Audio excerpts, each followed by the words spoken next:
अवधूत चिंतन श्री गुरुदेव दत्त दत्तात्रेयं प्रपद्ये शरणमनुदिनं बंधुं मुकुंदं नैर्गुण्ये सन्निविष्टं पथि परमपदं बोधयन्तं मुनीनां भस्माभ्यङ्गं जटाभिः सुललितमुकुटं दिक्पटं दिव्यरूपं सह्याद्रौ नित्यवासं प्रमुदितममलं सद्गुरुं चारुशीलं काषाय वाससमजं कमलाक्षमेकं मालाकमण्डलुधरं रमणीयलीलं गोष्वान् क्रीडनपरं निगमान्तकेलिं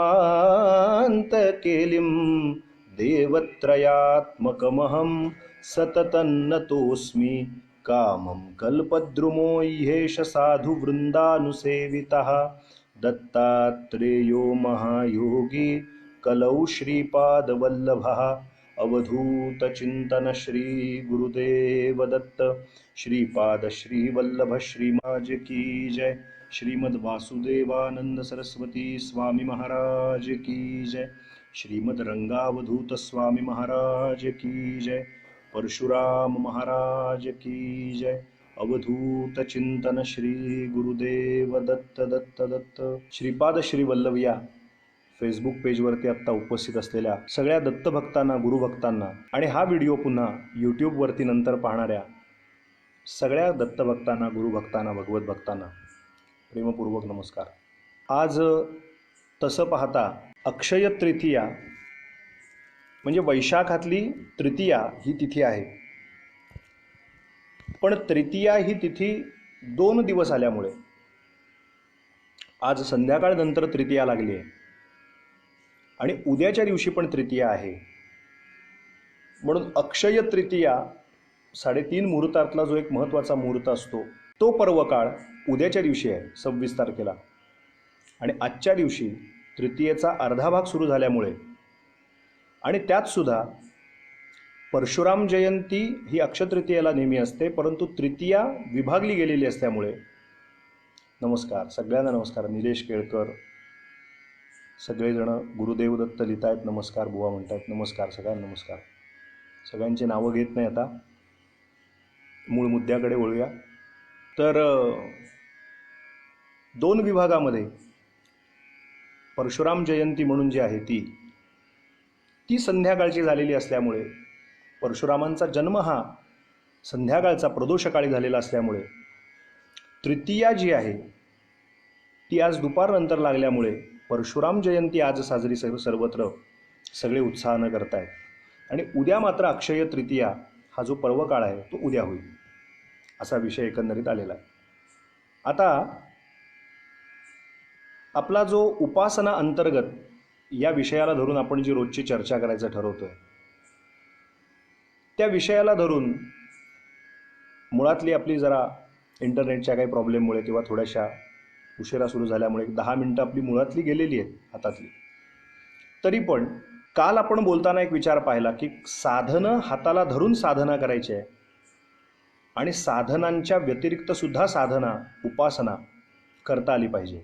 कालच्या भागामध्ये अनेकांनी खूप उत्स्फूर्त अशा प्रतिक्रिया व्यक्त केलेल्या आहेत।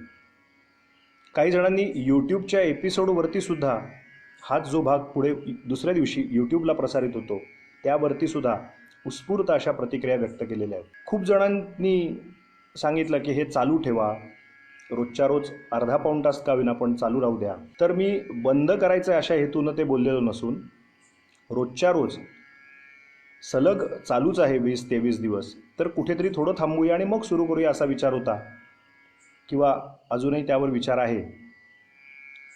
पण सर्वत्रांचा उत्स्फूर्त असा प्रतिसाद मिळतोय, देशाविदेशातून मिळतोय। सिंगापूरमधून लोक पाहत आहेत, कॅनडातून पाहत आहेत, अमेरिकेतली लोक पाहत आहेत, UAE मधनं पाहत आहेत, आणखीन यूट्यूबच्या माध्यमातून वेगवेगळ्या ठिकाणी लोक पाहत आहेत, फेसबुकवरून पाहत आहेत। काल तर एका ताईंनी लिहून पाठवलं, खूप छान अशी हृदय प्रतिक्रिया होती की खरंच तुम्ही हे थांबवू नका, कारण पोटामध्ये बाळ वाढतंय आणि ते रोज काहीतरी चांगलं ऐकताय। मी प्रेग्नंट आहे आणि रोज चांगलं श्रवण मला या निमित्ताने लॉकडाऊन असला तरी सुद्धा घडतंय, तर माझी तुम्हाला खरंच विनंती आहे की थांबू नका. इतक्या तळमळीने त्या एका ताईने लिहिलेलं आहे. एकांची तर आज अशी छान प्रतिक्रिया आली, मला आता नावं स्मरत नाहीत, पण एका ताईंनी फार छान प्रतिक्रिया केली आहे की माझी आई देवदेव करणारी आहे, पण वडिलांना देवदेव करायची तितकी धारणा नाही, विषय नाही. पण झालेला भाग तुम्ही जो उद्या यूट्यूब, त्याच्या 2 लिंक मी माझ्या आईकडे पाठवल्या आणि ते 2 एपिसोड्स माझ्या वडिलांनी पण पाहिले आणि त्यांना आवडायला लागले आणि त्यांना आता हळूहळू ह्या श्रवणामुळे आवड निर्माण झालेली आहे. तर कृपा करा आणि हे थांबवू नका. ही तर आणखीन चांगली बोलकी अशी प्रतिक्रिया आहे. त्यामुळे या सगळ्याचे करता करविते दत्त महाराज आहेत असं आपण समजतोय. ती धारणा आपली पक्की आहे की हे मजची स्तव जाहले परी ब्या नाही केले. हे निमित्ताचं धनी म्हणून आम्ही फक्त होतोय, पण आपल्या सर्वांच्या अंतःकरणाला जर कुठे ना कुठेतरी शांतता मिळत असेल त्याच्यामुळे, आणि कुठे ना कुठेतरी नैराश्य किंवा नाउमेद न होता आता हे अजून किती दिवस चालणार, असं अजून किती दिवस जगायचं, घरात बंदिस्त किती दिवस राहायचं, किंवा जगायचं तर कसं जगायचं आहे, असे काहीही नैराश्य स्थितीचे विषय निर्माण न होता काहीतरी चांगलं आधुनिक पद्धतीचं तंत्रज्ञान जे आपण म्हणतो हे इंटरनेटच्या थ्रू, तर आपण त्याबद्दल चर्चा करतो आणि त्याचा सगळ्यांना लाभ होतोय. म्हणजे हा जो वेळ आहे अर्ध्या पाऊण तासाचा, 1 तासाचा, सव्वा तासाचा, हा खरोखर सत्कारणी लागतोय. हे प्रतिक्रिया आपल्या त्याच्या भरभरून आपल्या ज्या लिहून पाठवताय आपण, त्यावरून मी भरून पावलो. आपल्या सर्वांना कृतज्ञता त्याबद्दल व्यक्त करतो, कृतज्ञतापूर्वक प्रेम व्यक्त करतो. असेच आशीर्वाद आणि प्रेम आपले पाठीशी राहू देत. तर आपला मूळ विषय उपासना हा चालू आहे रोजचा, आणि त्याच्या अनुषंगाने एक एक विषय पाहतोय. साधक या भूमिकेत जाताना, उपासक या भूमिकेत जाताना पी हळद आणि हो गोरी असं होणार नाही, असं काल सांगितलं. किती साधना केली म्हणजे देव कृपा करतो असं त्याचं काही नाही, सूत्रच नाही. म्हणजे किती करू तेवढं कमी आहे. किंबहुना किती अवस्थेपर्यंत साधना करायची आहे, तर त्याचं उत्तर अगदी सोपं आहे. जीवात्मा हा शिवात्म्यामध्ये विलीन होईपर्यंत साधना करत राहायचं. म्हणजे पूर्णतः मीचं अस्तित्व नष्ट होणे आणि तो मी जो विश्वव्यापक मी आहे त्याच्यामध्ये विलीन होणे. बोलायच्या ओघात पुढे मागे होतं, तर त्या विषयाला धरून असेल ते नक्की सुचवत जा. जसं काल आमच्या वैभवने सुचवलं की त्या तुकाराम महाराजांचं प्रमाण सांगा, तो विषय अर्धवट राहिला. असो, तर आपला चर्चा ही चालली, हा चालला आहे की साधन करताना, उपासना करताना, भक्ती मार्ग करताना जेणे विठ्ठल मात्रा घ्यावी तेणे पथ्ये सांभाळावी. त्याला पथ्यही सांभाळायलाच लागतात. साधक आहे ना, किती साधना केली म्हणजे माझ्यावर देव कृपा करतो असं काहीही लिहून ठेवलेलं नाही. त्याचं उत्तर साधं, सोपं आणि सरळ आहे. जीवात्मा पूर्णांशानं शिवात्म्यामध्ये विलीन होईपर्यंत साधना करा. पूर्ण योगेश्वर स्वरूपी खूण दाविली तू तुला. दत्तगुरूंनी आपल्या हृदयातल्या आत्म्याला तू दत्त आहेस हे दत्तानी दत्ताला कळून द्यायचं आहे. मीला मीचं स्वरूप कळावं. आणि आपण सुरुवातीला नारायणा बद्रीपते म्हणायचो, स्तोत्र म्हणायचो जेव्हा फेसबुक लाईव्ह सुरू केलं तेव्हा. त्यातलं शेवटचं कडवं असं आहे, स्वरूप स्वरूपी एक होते, प्रेम गंगा वाहते, आत्मज्योती ज्योत मिळते, एक स्वरूपची राहते. मीपणे हे ना कळे, तव खेळ हा योगेश्वरा, पुरुषोत्तमा तव भक्ती दे, नमितो तुला जगदीश्वरा. नारायण बदरीपते, स्वरूप स्वरूपी एक होते, प्रेम गंगा वाहते, आत्मज्योती ज्योत मिळते, एक स्वरूपची राहते. पण मग हे ऐक्यत्व का कळत नाही, तर मीपणे हे ना कळे, तव खेळ हा योगेश्वरा. आपण जो शरीरातल्या असलेल्या, शरीर धारण केलेले आपण जीवात्मे, आपण आपल्या शरीराला मी आहे असं समजतो. माझा अपमान केला काय, मला बोलला काय, मला दाखवून देतो मग मी तुला, मी कोण आहे ते दाखवून देतो. अशा ज्या काही वल्गना शाब्दिक आपण करत असतो, ते ह्या चामड्याला, या कातड्याला आपण मी म्हणत असतो. आणि म्हणून त्या अनुषंगाने मी बिल्डिंग बांधली, मी गाडी घेतली, माझं लग्न झालं, माझी मुलं बाळं आहेत, हे माझं घर आहे, हे माझं आहे, हे मी आणि माझं याची चर्चा आपण जीवात्मा बद्ध अवस्थेत असतो म्हणून करतो.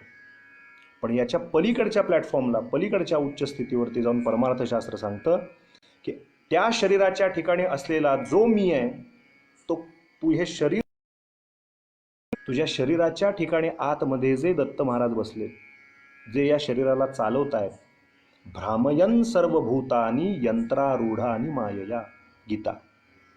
भगवान श्रीकृष्ण सांगतात की हे प्रत्येक शरीराच्या ठिकाणी मी आतमध्ये आहे आणि भ्रामयन सर्वभूतानी यंत्रारूढानी मायया, हे सगळे यंत्रवत आहेत हे सगळे. आणि त्यांच्या ठिकाणी जसा एखादा मिक्सर आहे, ग्राइंडर आहे, पंखा आहे, टी व्ही आहे, फ्रीज आहे, वेगवेगळी उपकरणं आहेत, मोबाईल आहे, ही सगळी यंत्रच आहेत ना हो. आणि शेंगदाण्याचं कूट करायचं म्हणून काय फक्त मिक्सरमध्ये, मिक्सरचं ते उभं भांडं आणि त्याच्यात घातले शेंगदाणे 1/2 किलो 1/2 किलो आणि म्हणाले कूट करायचं आहे, शेंगदाण्याचं कूट करायचं आहे. नुसते शेंगदाणे त्या मिक्सरच्या भांड्यात टाकले म्हणून शेंगदाण्याचं कूट होईल का? अहो म्हणाले मिक्सर आहे की तिथे? अहो मिक्सरमध्येच आहे, मिक्सरच आहे, मिक्सरचंच भांडं आहे, मिक्सरच्या भांड्यातच घातलेले आहेत शेंगदाणे, म्हणून शेंगदाणे त्या मिक्सरच्या भांड्यात घातले म्हणून शेंगदाण्याचं कूट जसं होत नाही, कारण त्या यंत्राला चेतना देणारी वीज एक व्यवस्था आहे. तिथे अशी ती वायरची व्यवस्था आहे की ती त्या प्लगच्या ठिकाणी लागते. त्या प्लगच्या ठिकाणी घरातल्या एका डीपीवरून, घरातल्या एका मुख्य ठिकाणावरून त्या तिथल्या बोर्डावरती वीज येते. त्या घरातल्या बोर्डाला बाहेरच्या ठिकाणातून वीज येते. तिथे सेंट्रलाइज मोठ्या डांबावरून, मोठ्या खांबावरून तिथे वीज येते. तिथे आणखीन मोठ्या ठिकाणाहून येते, वीज निर्मिती होते तिथे. असा जर मागे मागे मागे प्रवास सुरू केला तर आपल्या घरातला मिक्सर जर चालू करायचा असेल, एक यंत्र जर चालवायचं असेल, तर मूळ स्त्रोत जे आहे तिथून वीज तिथे येते, तिथून त्याच्या पुढच्या स्थितीत येते, तिथून त्याच्या पुढच्या स्थितीत येते, तिथून मग माझ्या गावात येते, मग माझ्या गल्लीत येते, मग माझ्या जवळच्या खांबावरच्या तिथे वीज येते, तिथून माझ्या मीटरमध्ये येते, तिथून माझ्या तिथल्या घरातल्या डीपीमध्ये येते, त्या डीपीतून मग माझ्या त्या ठिकाणच्या खोलीतल्या स्वयंपाकघरातल्या त्या खांबाच्या तिथे मी जिथे पॉईंट घेतला तिथे वीज येते.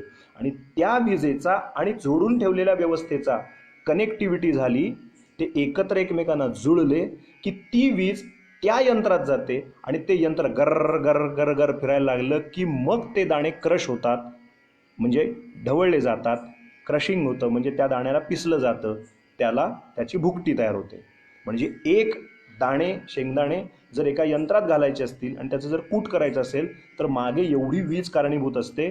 ती वीज जसं महत्त्वाचं आहे तसं तुम्ही, मी, या जगात भरून उरलेलं सगळं जे स्थिर, चर, जड, चेतन, स्थूल, सूक्ष्म सगळं, ते केवळ परमेश्वर भगवान सांगतात की ते माझ्या यंत्रारूढा आणि मायया, मी सगळ्या ह्या यंत्ररूपी असलेल्या देहांना, मी अचेतन असलेल्यांना चेतना देतो.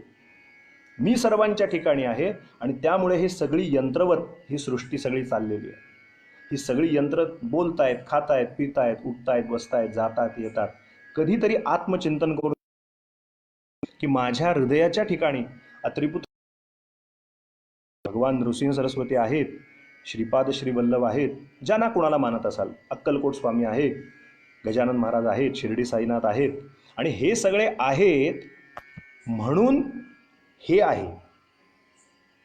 आतला तो चैतन्याचा स्रोत बंद झाला, मुख्य विजेचा स्रोत बंद झाला. जसा मिक्सर काहीही करू शकत नाही स्वतःच्या कल्पनेनं, तसं त्याला चालवणारा, त्याला खेळवणारा जसे एक विजेचा स्रोत असावा लागतो. तेच उदाहरण पंख्याच्या बाबतीत. उकाडा आहे, पंखा आहे, अगदी महागातला आहे, 4,500-5 हजाराचा आहे, बसवला आहे आपल्या डोक्यावरती. AC बसवला आहे, सध्या वापरायचा नाही आहे, पण पंखा वापरायचा आहे समजा.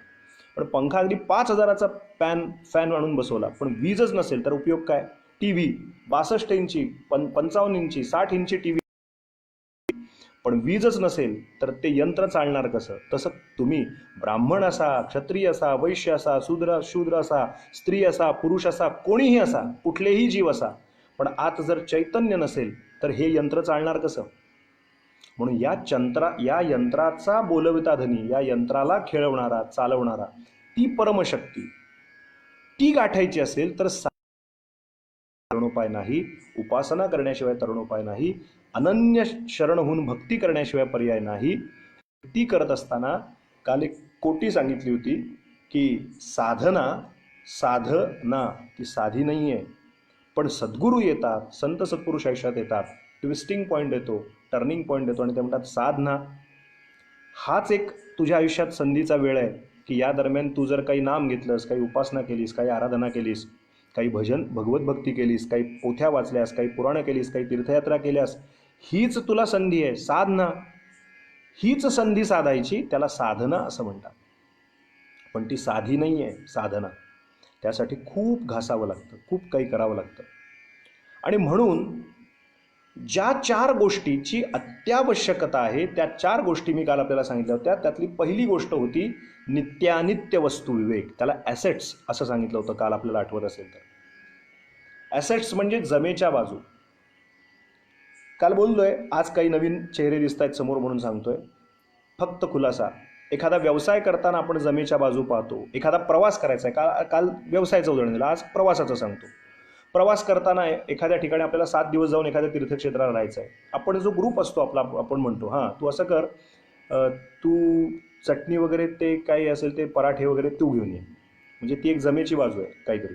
दुसरा म्हणतो मी चकली घेऊन येईन. तिसरा म्हणतो मी काहीतरी पुण्यात येतोय, मी बाकरवडी घेऊन येईन. चौथा म्हणतो मी लाडू, बेसनाचे लाडू मी घेऊन येईन. सगळ्यांनी एकसारखं नको आणायला. म्हणजे प्रत्येकाने एक एक गोष्ट वाटून घेतली, जमेची बाजू एक झाली की ह्या विषयासाठी आता बाहेर कुठे आपल्याला खर्च करावा लागणार नाही, म्हणजे तेवढे 2 पैसे वाचले. मग कोणीतरी एक म्हणाला माझे अमके अमके मित्र आहेत तिकडे, मग त्यांच्या ओळखीचे तिथे कोणीतरी एक धर्मशाळेत ओळखीचे आहेत, ते आपली राहण्याची व्यवस्था करत आहेत. म्हणजे आपल्याला अन्य ठिकाणी जर 2,000 रुपये खर्च करायला लागणार असेल, आपल्याला 500 रुपये खर्च होणार आहे. ही जमेची बाजू आहे. एखाद्या वेळेला आपण प्रवास करताना जशा जमेच्या बाजू गृहीत धरून पुढची पावलं टाकत असतो, तसं परमार्थ जर करायचा असेल तर जमेच्या बाजू काय काय असल्या पाहिजेत, किंवा त्याच्याजवळ काय असण्याची आवश्यकता आहे, आवश्यक गोष्टी काय आहे. चांगली साधना, चांगली उपासना करताना पहिली गोष्ट आवश्यक आहे, त्याचं नाव वेदांतशास्त्र सांगतं, अध्यात्मशास्त्र सांगतं, त्याच्याकडे नित्यानित्य वस्तू विवेक हवं. काल विवेक या शब्दाची पण व्याख्या सांगितली, विचारांचा वेध घेऊन कर्म करणारा तो विवेक. म्हणजे नित्य काय राहणार आहे या भूतलावर, अनित्य या जगात काय आहे. आपल्याला जर आठवत असेल तर आपल्या आईला मार्गदर्शन करून नृसिंह सरस्वती बाल नरहरी मुंज झाल्यानंतर वाराणसीला गेले. मौंजी बंधन झाली या तदुपरी, काशीपुरा चालिला, तो हा सद्गुरुराज श्री नरहरी औदुंबरी राहिला. हे वर्णन आहे बा. औदुंबरात काली महाराज राहिले, वाडीला अष्टक म्हटलं जातं. त्यात म्हणले मौंजी बंधन झाली या तदुपरी. काशीपुराला महाराज निघाले, पण जाताना आईने सांगितलं की हे असं संन्यास घेऊ नको, हे तुझं वय नाही, मला तुझं लग्न झालेलं पाहायचं आहे, मला मुलं बाळं झालेली पाहिजे, तुझा गृहस्थाश्रम डोळ्यांनी पाहायचा आहे, तू माझा पुत्र आहेस. एकतर 7 वर्ष काहीच बोलला नाहीस, आणि आता एकदम जे बोलायला लागलास ते ओंकार जन्मापासून बोलतोयस, आणि एकदम जे बोलायला लागलास ते वेदमंत्रच बोलायला लागलास, आणि आता मौंजी बंधन झाल्याने आता म्हणतो काशीलाच जाणार. या प्रसंगात 11व्या अध्यायामध्ये गुरुचरित्रातल्या परमकृपाळू नृसिंह सरस्वती स्वामी महाराज आपल्या आईला म्हणजे अंबा मातेला कारंजपुरीत म्हणजे कारंजाला बोध करतात. हा जो बोध केलाय हा नित्यानित्य वस्तू विवेकात मोडतो. नित्यानित्य वस्तू विवेकात म्हणजे ते म्हणतात, तो बराच बोध केलाय तुम्ही, तो स्वतंत्रपणे वाचा. गुरुचरित्र वाचणाऱ्या लोकांना कल्पना आहे की हे जीवन म्हणजे पाण्यावरी फेणं जैसा, एखाद्या पाण्यावरती बुडबुडा येतो, येतो येतो म्हणेपर्यंत तो बुडबुडा फुटतो, नष्ट होतो. तसं आई अंबा माते हा फेण, पाण्यावरी फेण जैसा, तसा हा नरजन्म मिळाला, एक एक जन्म मिळाला, आहे म्हणेपर्यंत फुटला फुगा, संपला विषय. तर तू माझं जे नित्यकर्म आहे तिकडे मला अडवू नको. नित्य राहणारी जी गोष्ट आहे त्यासाठी माणसाने धडपड केली पाहिजे. अनित्य ज्या गोष्टी आहेत, वैभव आहे, सत्ता आहे, संपत्ती आहे, मग मॅन, मनी, मटेरियल या कॅटेगरीत मोडणाऱ्या जेवढ्या गोष्टी आहेत त्या सगळ्या अनित्य गोष्टी आहेत.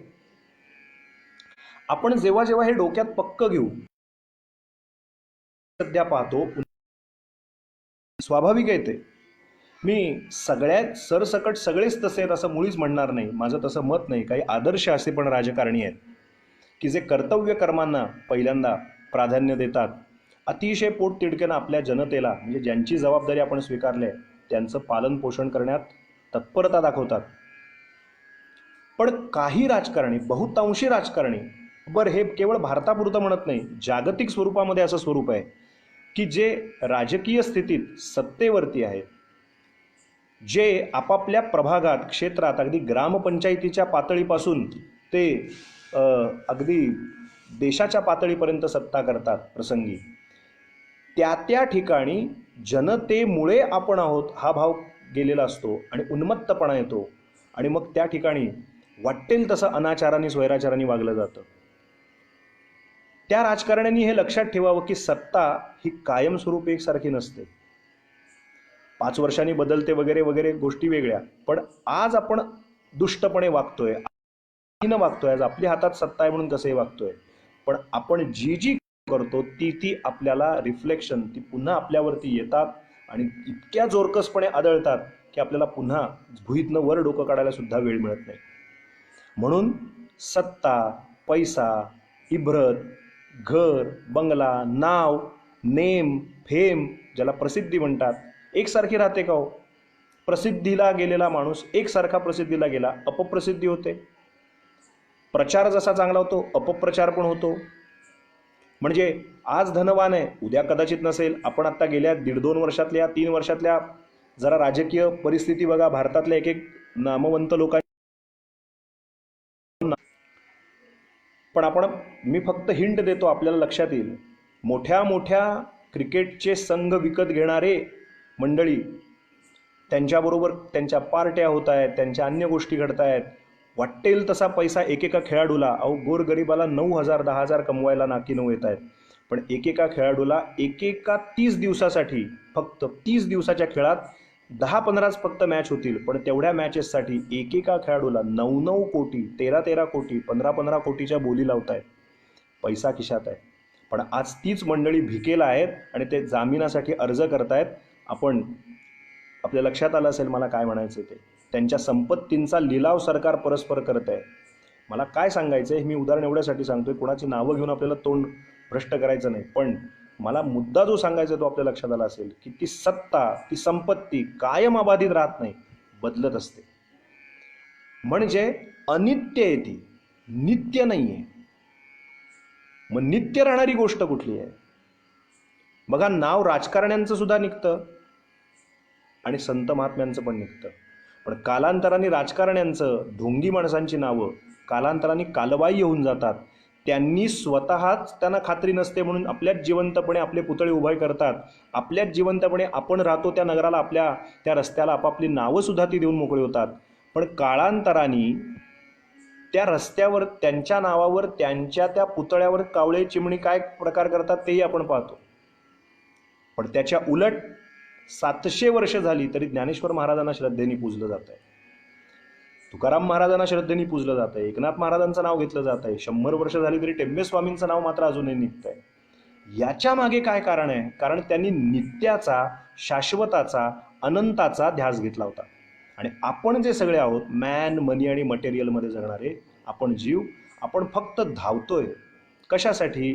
इब्रतीसाठी, नावासाठी, पैशासाठी, प्रसिद्धीसाठी. मी कोणीतरी आहे हे सिद्ध करण्याच्या एका स्पर्धेमध्ये सगळंच जग धावत आहे. करू नये असं नाही, पण सगळंच जग धावत आहे. आणि परिणामतः जे अनित्य आहे त्या अनित्याच्या पाठी लागल्यामुळे शाश्वताचा आनंद त्यांना मिळेनासा झाला. घरामध्ये अनित्य वस्तूंचा बाजार भरवणं म्हणजे सुख आहे, अशी भ्रामक कल्पना आपल्या ठिकाणी निर्माण झाली. साधन चतुष्टयातला पहिला अत्यंत महत्त्वाचा भाग जो साधक म्हणून घेतो, जो उपासक म्हणून घेतो, जो भगवत भक्ती करू इच्छितो, त्याच्या डोक्यात काल सांगितलंय, बुद्धी ज्ञानम हि तेषाम अधिकम विशेषो. ज्ञान नावाची वस्तू परमेश्वराने पशुपक्ष्यांपेक्षा मनुष्य प्राण्याला विशेषत्वाने दिले असं आपण काल पाहिलंय. आहार, निद्रा, भय आणि मैथून सामान्यमेतत् पशुभिर्नराणाम. पशु, पक्षी, कृमी, कीटक, प्राणी आणि मनुष्य प्राणी या 4 गोष्टी कॉमन आहेत. पण ज्ञानम हि तेषाम अधिकम विशेषो. ज्ञानवंत म्हणून देवाने पाठवलंय. अरे विचार कर, बुद्धी दिली आहे, त्याच्यावर काहीतरी चिंतन कर. त्या दृष्टीने विचार केला जर, तर आपल्या असं लक्षात येईल की आपण अनित्य गोष्टींचा साठा, आता यंदाचा महापूर आला नरसोबाच्या वाडीला आणि या कोल्हापूर जिल्ह्यात सगळीकडेच, पश्चिम महाराष्ट्रात, विशेषतः कोल्हापूर जिल्ह्यात फार मोठा, सांगली जिल्ह्यात अख्खं सांगली गाव बऱ्यापैकी 60-70% पाण्याखाली गेलं होतं. सांगलीतल्या लोकांनी इतिहासात पाहिलं नसेल, जुन्या काही लोकांनी इतकं म्हणजे अरविंद पुलावरती किती पाणी आलं. त्या अनुषंगाने मग पुढच्या काठावरची शिरोळ तालुका, हा जवळजवळ आमचा नरसोबावाडी आणि शिरोळ तालुका 21 दिवस 25 दिवस पाण्याखाली होता. कोल्हापूर जिल्हा, बॉम्बे पुणा बँगलोर हायवे 5-6 दिवस तो बंद होता. म्हणजे या अनित्य जगामध्ये एक निसर्गाचा कोप झाला आणि परिणामता हे दुर्दैवीच आहे. आपण एक तत्वचर्चा म्हणून दृष्टांत रूपाने फक्त आलो ओघानी म्हणून सांगतोय. हे माझ्या घरात राहू दे, एखादी गोष्ट घराघरामध्ये कानाकोपऱ्यात अशी येते, हा रुमाल ठेवायचा आहे का, खरं तर तो कचऱ्यात टाकण्याच्या लायकीत, असू दे असू दे, सुई नको नको असू दे, टाकायला नको, काही टाकायला नको, सगळ्या गोष्टी संग्रह करून आम्ही ठेवतो. नको नको, एखादा म्हणा टाकून दे, नको नको, राहू दे राहू दे राहू दे राहू दे. इतक्या गोष्टी ज्या आम्ही उपभोग घेऊन चुकलो, ज्या गोष्टी आमच्या उपभोगून झाल्या त्याचा आमचा खूप वापर करून झाला. पण एखादी गोष्ट टाकून देऊया, एखाद्याला गोरगरिबाला तरी देऊया, वापरून एक वर्षभर, आता ते अजूनही चांगलं आहे, कपडे ते शर्ट देऊया, नको नको त्याचं पायपुष्ण करूया, ते आणखीन फरशी पुसायला उपयोगाला येईल. अजूनही आमची मन मरे माया मरे, आमची माया अजून काही जात नाही त्यावरची. आणि मग निसर्गाचा तडाखा बसला. मध्ये आहेत त्या सगळ्या वस्तू उद्ध्वस्त झाल्या. आपल्या डोळ्यासमोर आपण पाहतोय की आपण एक एक एक एक एक एक जमवलेल्या वस्तू सगळ्या एका क्षणात दिल्या. हे दुर्दैव आहे, निश्चित आहे. परंतु या घडणाऱ्या घटनांमधून दत्तात्रय किंवा आपली ईश्वरी सत्ता, भूकंप झाला, महापूर आला किंवा कुठे आग लागली किंवा काय झालं, यातून ज्या नश्वर गोष्टी आहेत त्या जेव्हा जातात तेव्हा माणसाने अंतर्मुख होऊन साधक भूमिकेतनं, साधक दृष्टीतनं विचार करावा. आवश्यक संग्रह केलेल्या वस्तू होत्या त्या निसर्गाने नेल्या. जेवढं पाहिजे तेवढंच माझ्याकडे आता शिल्लक ठेवलंय. म्हणजे नित्यानित्य वस्तू विवेक याचा अर्थ असा आहे आणि अनित्य काय आहे. 700 वर्ष अखंड नृसिंह सरस्वतींच्या पादुकांची पूजा चालू आहे वाडीला, कारण महाराज नित्य आहेत. येणारे भक्त रोटेशननी बदलत जातील, शतकानुशतक त्यांची नावं बदलत जातील. आपण म्हणत होतो 300 वर्षापूर्वी नारायण स्वामी होते, आजही त्यांची पूजा केली जाते, पण नारायण स्वामी होते तेव्हा सुद्धा दत्त पादुका होत्या. 700 वर्षापूर्वी भैरमभट पुजारी आले, ज्यांना महाराजांनी पादुका दिल्या आणि महाराज गाणगापूरला गेले. कालांतरी 4 फड सुरू झाले, त्या 4 पुजाऱ्यांचे ब्रँचेस ज्याला म्हणतो आपण, 4 फाडे सुरू झाले. त्या 4 फडामधून पुजारी वर्ग अत्यंत मनोभावे सेवा करतात. पुजाऱ्यांच्या कित्येक पिढ्या बदलत गेल्या, पण देव आहेत तिथेच आहेत ना. माणसं बदलत गेली. 100 वर्षापूर्वी टेंबेस्वामी वाडीत येत होते. टेंबेस्वामी प्रारब्धांच्या दृष्टीने इथे काही कोणी अमरत्वाचा झेंडा घेऊन, ते कालबाह्य झाले. कीर्तिरूपानं, त्यांच्या लीला रूपानं ते आजही आपल्याबरोबरच आहेत, पण देहरूपानं नष्ट झाले. पण महाराज आहेत तिथेच आहेत. त्या नृसिंह सरस्वतींचा अनुभव नारायण स्वामींना जो आला तोच अनुभव दीक्षित स्वामींना आला, तोच अनुभव टेंबेस्वामींना आला, तोच अनुभव रंगावधूत महाराजांना आला, तोच अनुभव चिले महाराजांना आला, तोच अनुभव आत्तासुद्धा जे काही सिद्ध भूमिकेत आहेत त्यांना इथे आल्यानंतर, दक्षिण द्वारात बसल्यानंतर तेच अनुभव येतात. याचा अर्थ महाराज आहेत तसेच आहेत, त्यांचे शिष्य किंवा भक्त ते रोटेशननी, कालाच्या ओघात त्यांची नावं बदलत जातील, कारण आम्ही अनित्य आहोत, ते कायम नित्य आहे. आता इतका सगळा विषय बोलण्याचा उद्देश इतकाच की तुकाराम महाराज एका अभंगात वर्णन करतात, सत्य तू सत्य तू सत्य तू विठ्ठला. विठ्ठला तू एकटा सत्य आहेस, बाकी हे सगळं जग खोटं आहे. ब्रह्म सत्यम जगन मिथ्या जीवो ब्रह्मैव न परहा. ब्रह्म हे केवळ एकमेव सत्य आहे. आता आद्य शंकराचार्यांची जयंती येणारच आहे पुढे. आद्य शंकराचार्यांनी 3 महत्वाचे जे सिद्धांत सांगितले त्यातलं पहिलं सांगितलं, ब्रह्म हेच केवळ सत्य आहे. सत्य याचा अर्थ खरं खोटं अशा अर्थाने नसून जरा वेदांत विषय थोडा असं जरा मुंग्याल्यासारखं होईल डोक्याला, पण तो समजून घेतला तर आपल्याला सुलभ आहे. सत्य याचा अर्थ कायमस्वरूपी टिकणारा. सत्य तू सत्य तू सत्य तू विठ्ठला, असं त्रिवार सत्य म्हटलं पांडुरंगाला आमच्या. पांडुरंगा तूच सत्य आहेस, तूच सत्य आहेस, तूच सत्य आहेस. याचा अर्थ असा की आम्ही सगळे असत्य आहोत. हे जे पृथ्वी तत्व आहे ते सतत परिवर्तनशील आहे, अशा अर्थाने ते असत्य असं म्हणायचं आहे. काही जे तथाकथित बुद्धिवादी लोक आहेत, ती लोक एक आक्षेप घेतात वेदांतावरती. काही जण असं लिहिताना लिहितात, कारण त्यांच्या बुद्धीची क्षमताच तेवढी असते. ते असा आक्षेप घेतात, ते असं मत मांडतात विरोधी, की ब्रह्मसत्यम आणि म्हणाले जगन मिथ्या, जग हे जर खोटं आहे आणि ब्रह्मतत्व म्हणजे जे काय देव म्हणतात, परब्रह्म म्हणतात, ते एकटं जर सत्य असेल आणि जर जग हे जर खोटं असेल, तर हे काही नास्तिक मंडळी किंवा काही तथाकथित बुद्धिवादी लोक, बुद्धिजीवी लोक असा एक आक्षेप घेतात वेदांतशास्त्राच्या या मुद्द्यावरती, की जग जर म्हणाले खोटं आहे, तर मग दुपारची भूक लागते ती कशी काय खरी आहे, झोप आल्यावर झोप येते ती कशी काय खरी आहे, मग जग जर खोटं आहे तर मग भूक मात्र खरी आहे, ते कसं काय खरं आहे, अशी एक आपत्ती किंवा अशी एक शंका किंवा असा एक आक्षेप काही बुद्धिजीवी लोक घेतात. त्याचं उत्तर फार सोपं आणि अतिशय सरळ आहे. आपण हे लक्षात ठेवलं पाहिजे की वेदातली आलेली वाक्य, उपनिषदातली आलेली वाक्य, संतांच्या मुखातून आलेली वाक्य, त्या वाक्याचा आणि त्या शब्दांचा आणि त्या अनेक शब्दसमूहातून निर्माण होणाऱ्या वाक्यांचा मतितार्थ काय आहे, त्यातला गर्भित अर्थ काय, तो समजून न घेता केवळ शब्दच पकडतात आणि मग त्याच्यावरनं काथ्याकूट करतात. म्हणून ही पंचायत आहे. जगन मिथ्या याचा अर्थ जग खोटं आहे असा केवळ शब्दशः अर्थ करून घ्यायचा नाहीये श्रोतेहो. जग खोटं आहे अशा केवळ शब्दार्थाने पाहिलं मग काथ्याकूट पुष्कळ आहे. पण वेदांतशास्त्राला किंवा परमार्थशास्त्राला, अध्यात्मशास्त्राला जग खोटं आहे हे म्हणण्याचा अर्थ काय आहे, तो गर्भित अर्थ आपण लक्षात घेतला पाहिजे उपासकांनी, साधकांनी. जग खोटं आहे हे त्या अर्थाने म्हणायचं आहे की जग हे, काय वाक्य वापरलं मी, जग हे परिवर्तनशील आहे. उदाहरण सांगतो. आता हे सध्या लॉकडाऊन वगैरे चाललंय ना, लोक फेसबुक, व्हॉट्सॲप, ट्विटर आणि न जाणे कोणत्या कोणत्या वेगवेगळ्या आपापल्या इंटरनेटवरती असलेल्या सोशल माध्यमांमध्ये, सोशल मीडियममध्ये काही काही ट्रेंड येतात. मग काही जण आपल्या बालपणीचे फोटो टाकतात. हॅशटॅग चॅलेंज त्याला म्हणतात, चाइल्डहुड, लहानपणीचे आपले फोटो टाका. मग आता जी 60-70ची माणसं आहेत ती हुडकून आपले शोधून आपले जुने फोटो काढतात. मग ते घोड्यावरती त्या लाकडी घोड्याचं त्या याच्यावर बसलेत ते आपले फोटो, मग लहान मित्रांबरोबरचे फोटो असे शेअर करतात ग्रुपवरती. मग ते टाकतात. मग काही जण टाकतात लग्न झालेल्याच्या वेळचे फोटो, मग मी तरुण होतो त्यावेळेचे फोटो, मग लग्न 14व्या-15व्या वाढदिवसाचे फोटो, मग आता आमच्या परिवारासकटचे फोटो, मग आता काही जण म्हातारपणातले फोटो. मी हे दृष्टांत म्हणून फक्त सांगतोय, अगदी शब्दशः त्याचा अर्थ घेऊ नका, आपला मुद्दा समजावा म्हणून सांगतोय. आता प्रश्न असा आहे, जग खोटं कशा अर्थाने आहे. आम्ही लहान होतो 2 वर्षाचे तेव्हाचा पण फोटो आपण सांगताना काय म्हणतो, हा मी बरं का 2 वर्षाचा असताना.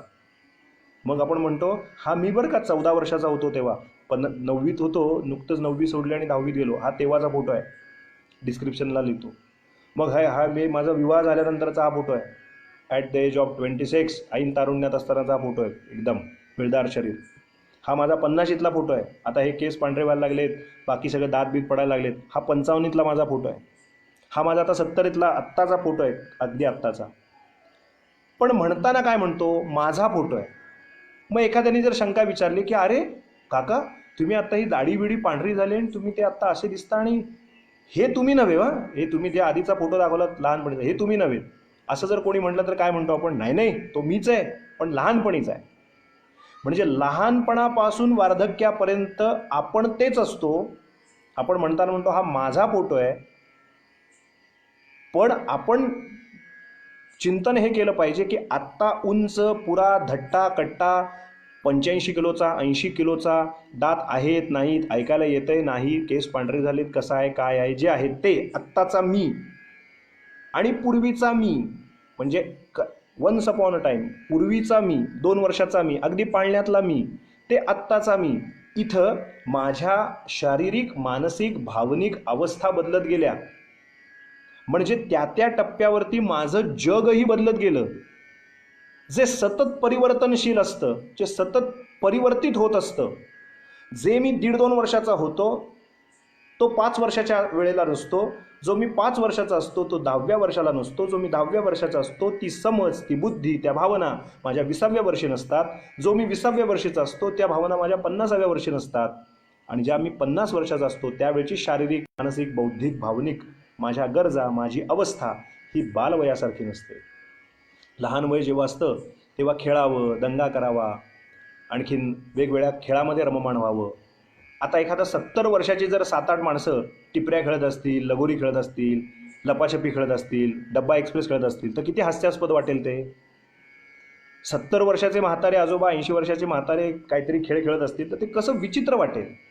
पण त्या वयात ते खेळत असताना ते छान आहे, ते शोभून दिसत होतं, तेव्हा ते छान होतं, आता ते छान दिसणार नाही. म्हणून वयोपरत्वे जे शारीरिक, मानसिक, बौद्धिक, भावनिक बदल घडतात, स्थित्यंतर घडतात, त्याला जग. आणि जे सतत परिवर्तित होत असतं, या अर्थाने जग हे खोटं आहे असं आपण लक्षात ठेवलं पाहिजे. मी आहे तो खरा मीच आहे, पण मीची बदलणारी स्वरूप मात्र खोटी आहेत. या अर्थाने जग एकसारख्या भूमिकेत, एकसंधतेत आपण राहत नाही. थोडं वेगळं उदाहरण देतो. जमिनीमध्ये शेतकरी बीज टाकतो. ज्या वेळेला तो बीज टाकतो तेव्हा त्या बीजाचं बीज स्वरूप अगदी बीज असतं. ते थोडं पाणी मिळालं, पोषक वातावरण, चांगली जमीन मिळाली, सुपीक जमीन, शुद्ध बीजा पोटी फळे रसाळ गोमटी, आत बीज टाकलं, जमीन योग्य आहे, बीजाचं बीज स्वरूप राहतं का हो? बीजाचं स्वरूप बीज अंकुर, हळूहळू त्याला बीजाला अंकुर फुटतं, मग त्यातनं तोंड वर करून बाहेर येतं, मग ते जरा पुष्ट व्हायला लागतं, मग जरा आणखीन त्याचं रोपामध्ये रूपांतर होतं, रोपाचं परिवर्तन आणखीन त्याच्या विस्तृत वाढीमध्ये होतं, करता करता ते वृक्षामध्ये परिवर्तित होतं, वृक्षानंतर त्याला पानं, फुलं, फळं, शाखा यायला लागतात वेगवेगळ्या, मग ते फळं द्यायला लागतं. किंबहुना त्रस्त झालेल्या, तापलेल्या, जे सावलीची आवश्यकता आहे त्यांना सावली द्यायचं काम ते वृक्ष करतं. मग जर कोणीतरी म्हणालं की हे जे आत्ताचं स्वरूप आहे ना, जे 100 लोकांना सावली देत आहे, हे पूर्वी एवढं जमीन वृक्षाच्या शेवटचा पर्यंत, आणि ते डौलदार वृक्ष असतात. आणि कालौघामध्ये कुठेतरी एखादा वादळी वारा आला, आपण म्हणतो 200 वर्षापूर्वीचं झाड होतं, पडलं ते खाली, झालं, त्याचं अस्तित्व नष्ट झालं. म्हणजे ज्याला सुरुवात झाली त्याचा अंत हा निश्चित आहे. पण तो कसा होतो तर वेदांत शास्त्र सांगतं, जायते अस्ति वर्धते. ते जायते म्हणजे जन्माला येतं, अस्ति म्हणजे वाढायला लागतं, वर्धते वाढायला लागतं.